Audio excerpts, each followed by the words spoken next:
Welcome everyone, this is your host Abraham L. Jaguar, a professional game master. First of all, this channel is proudly partnered with the What the Funk shop. Please check out their store for all sorts of products. They have dice, miniatures, game master screens, home decorations, and many other things. You will find the link in the description and in the pinned comment. And make sure that you use my code for a special discount. Tonight, I want to talk about the only three things that you need to play a solo tabletop RPG. This could be considered a bit of a beginner's guide, more or less. And this is going to apply both to emulated game masters and emulated player characters. That is, if you want to play as a game master with emulated players, this could also apply, or emulated player characters. And of course, if you want to play as a player character or a group of player characters with an emulated game master, it also works with with that mode. And this is not going to be like very abstract tips, or these are going to be three very specific material tools, or you could say practical tools, more or less. It's not going to be like the first tool is your imagination, or the second tool is your enthusiasm. No. Okay, the first tool, your tabletop RPG of choice. This is very important because if you're not used to solo tabletop RPGs, the system could be a bit too challenging to adapt it to an emulated game master or emulated player characters type of situation. For example, any tabletop RPG that has secret information, such as Shinobigami, or tabletop RPGs with a voting system. Those games where you are role playing and suddenly there is like this intermission where the gameplay stops and the players and the game master vote for a particular scene to see which character is the most interesting one, etc. Right? Those games are certainly playable, but they require a bit of expertise when it comes to understanding the solo way of running a tabletop RPG. Or perhaps some games with a semi-complex mapping and player choice system like Eldritch Escape Tokyo. It's easy enough for the experienced solo role player to make some rules, adapt some mechanics, tweak some things to play those games solo. But sometimes you have to wonder, is it really worth it, right? So when you choose a tabletop RPG to run as a solo game, make sure that the mechanics won't present some sort of obstacle, or that at the very least you already have a good idea on how to modify the mechanics if needed for the solo experience. You will see some tips about that in a few moments. Now, the second tool, the yes or no oracle. There could also be some oracles that are a bit more complex or nuanced, but as long as you have like a table to determine yes or no. In fact, if you wanted to simplify things completely, you could handle it as a flip of a coin. Heads is yes, tails is no. Rather, the real challenge, as I have mentioned in other videos, would be to actually roleplay instead of asking questions to a game master that doesn't exist. There is no game master in the fiction, neither in the solo or multiplayer experience. So instead of saying, is there something inside of the room? I open the door to see what's inside the room. I open the door to the room to see its contents. And then you make a roll. If it's yes, there is something. If it's no, Nothing. So now you know that there is something in the room. But I would still recommend that you do not simplify the yes or no oracle too much, because sometimes you want those nuances, those that granularity of the result. So an oracle with yes and, or no but, or maybe, those have results, that those results between yes and no will get your creative juices spinning as you interpret the results. If you open the door to look inside of the room and you obtain a yes but, because you were thinking, "Well, what if there is something inside?" Yes, there is something inside, but, and you can come up with something based on the context, or you can use the third tool, the tables of inspiration. Usually you have sets of tables. Just to recommend, I will recommend a few things at the end of this video, but you have many tables, the detailing, or at the very least, listing items, people, places, concepts, actions. There are so many tables, but I would highly, highly recommend that you always have a set of these tables, one or two, or perhaps several of these tables, so that you do not spend too much time dynamically generating the content of the adventure. So, in the case of the room, you have opened the door to see what's inside. You could start saying, well, you could start rolling, rather. You could start rolling. Yes, but. So, there is something in the room, but uh, you roll to see if it's an object. Make your roll. If it's a yes, yes, it's an object. If it's a no, no object. You roll to see if there is a person. Yes, there is a person. No, there is no person. So you see, it takes too long. If you were to only use yes or no, the yes or no oracle, it would take so long. It's not impossible, but it's not the most elegant way of doing things. But with your table of inspiration, and you obtain the result of yes, but, and you roll on the tables, perhaps once or twice, and perhaps you obtain the results of leading animal. So there is an animal that is dying inside of the room. Now, the situation got really interesting. You need to, maybe you want to save the animal. I would definitely think.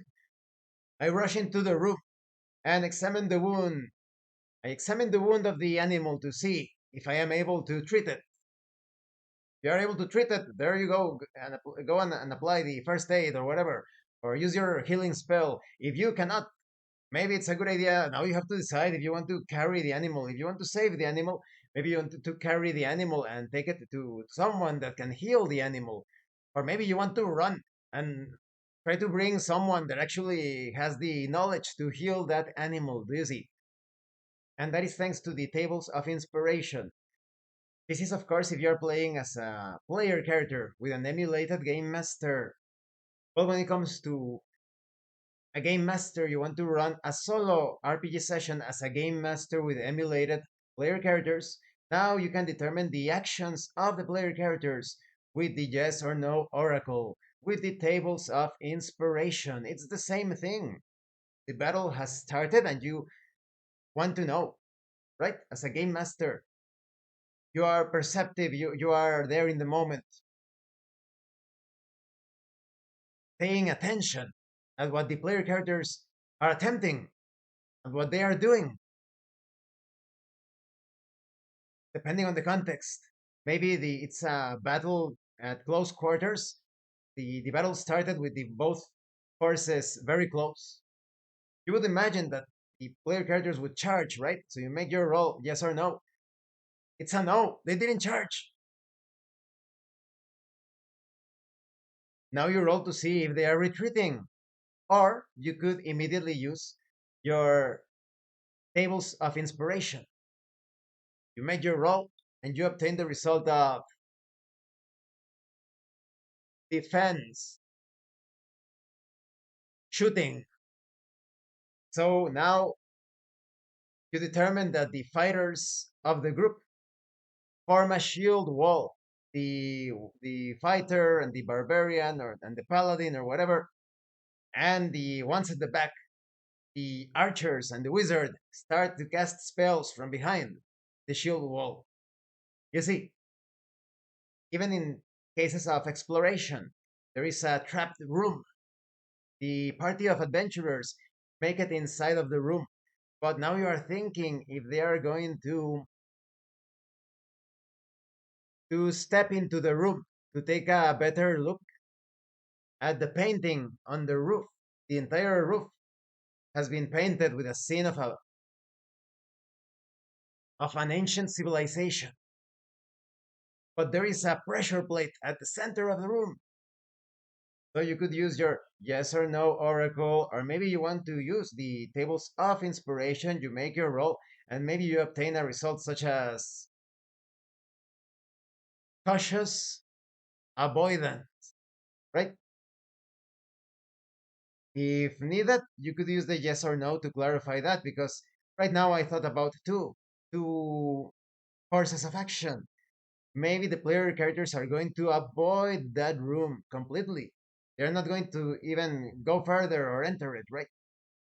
But maybe you determine that they are very cautious and move around, and they find, perhaps through a skill check if needed, maybe they fail the skill check. That's also a thing to consider. But right now they are paying close attention because of the cautious result to the pressure plate in the center, right? Maybe they detect the trap. So those are the only three things that you need in your solo RPG sessions. A tabletop RPG that doesn't have a rule set that is too difficult for you to apply to the solo mode of play. A yes or no oracle, or many of its variations. I highly recommend one of those oracles with yes and no, but yes, however, no, but then. That's I really like that result of no, but then, because like in the case of the empty room, there's no one inside, but then you hear noise of someone approaching your location, right? The character hears someone approaching. So, first tool, the RPG of choice. Second tool, the yes or no, or other oracles. Third tool, the tables of inspiration. Now, I'm going to recommend three books for you. One very simple and free, and two that are medium to high complexity. First, the simple one. I think this is the best for beginners. The Tricube Tales solo, no, the Tricube Tales Game Master Emulator. I'm going to put the link to all of the my recommendations in the description of this video. That is a free document. You can see it in the page of Drive Through RPG. The author tells you the document is available for free. Just click on the preview and you can download it. But if you want to support the author, definitely do so. Now, the other two recommendations, and I think they are tied. These are the two books that I highly recommend. Either the Mythic Game Master Emulator Second Edition or the Solo Adventuring Toolkit. Now, keep in mind that both of those books, they don't tell you how to roleplay in solo RPGs. They tell you how to run the game, how to apply the mechanics, but they don't tell you how to roleplay. I have just told you how to roleplay, how to solo roleplay. Describe your actions in the present, in the now. If you wish, in first person. If you wish, in third person. Don't start asking questions to a game master that doesn't exist. Or don't start having conversations with with the players that do not exist within the fiction.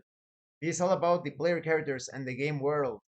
So, as a player character, you take your action and you make those rolls to see what is the outcome or the result of those actions. In the case of the game master, the same thing. Whenever you want to determine what action the player characters are taking, or if they are taking action, you make those rolls, and then they take action. Just like that, in the present, in the now. That's pretty much what you need. And now you could be thinking, but which one is better between the Mythic Game Master emulator and the Solo Adventuring Toolkit? The Mythic Game Master emulator, I would say it's better for medium play as well. When it comes to the mechanical way of applying those rules in a solo RPG. Because, like I have said many times before, when it comes to roleplay, you either roleplay or you don't. But when it comes to the game side, to the mechanics, to the tables, to etc., Mythic Game Master emulator is a good way to get immediately into the mid tier, and potentially you can be a bit more complex or advanced when it comes to applying the results, the interpretations of the tables, the oracles, etc., with the Mythic Game Master emulator. But then we have the Solo Adventuring Toolkit. It's from Flex. I forget. But remember, the links will be in the in the description. Flextail. Wow, that book is super specialized. But someone that is not experienced, I would consider it like expert level because the book is huge. It's wow, it's a huge encyclopedia. So an expert can easily get to the sections that he needs. He's not going to be using the entire book, just the necessary sections. But the Mythic Game Master emulator is a bit more user friendly. So you could say that for the complete beginner, although mm, loosely speaking, because I still use the TriCube Tales Game Master emulator, it's perfect for quick play. That's the beginner tool. When it comes to the mid level, Mythic Game Master emulator. But like I said, once you are familiar with the book, you can also play it very simple. Use the minimum of the material, or you can use more stuff, more tables, more nuances, granularity, wrinkles between the results. But definitely the Game Master, the Flextail Solo Adventuring Toolkit, that is like the pro tool. A lot of people have, they simply do not understand how to apply it. But just don't get overwhelmed. Take a look at the sections that you need. If you want to use a bookmark on sections, or this is your game, just go for it. Go with the flow. Open the book at random and use any of the random sections, right? Go for it. There is nobody is stopping you. Nobody is forcing you to adapt your style to a particular dogma or doctrine, right? So thank you for watching this video. I hope it was informative and entertaining. Let me know if you have any questions. And thank you so much to those of you that are going the extra mile to support the channel. If anyone else wishes to further support the channel, consider joining as a member using the super thanks button. Like, subscribe, take a look at the information in the description and in the pinned comment. This has been your host, Abraham L. Jaguar, a professional game master. And remember, in tabletop RPGs, it's not about what you want your characters to do. It's about what your characters are doing. Once again, thank you and see you later.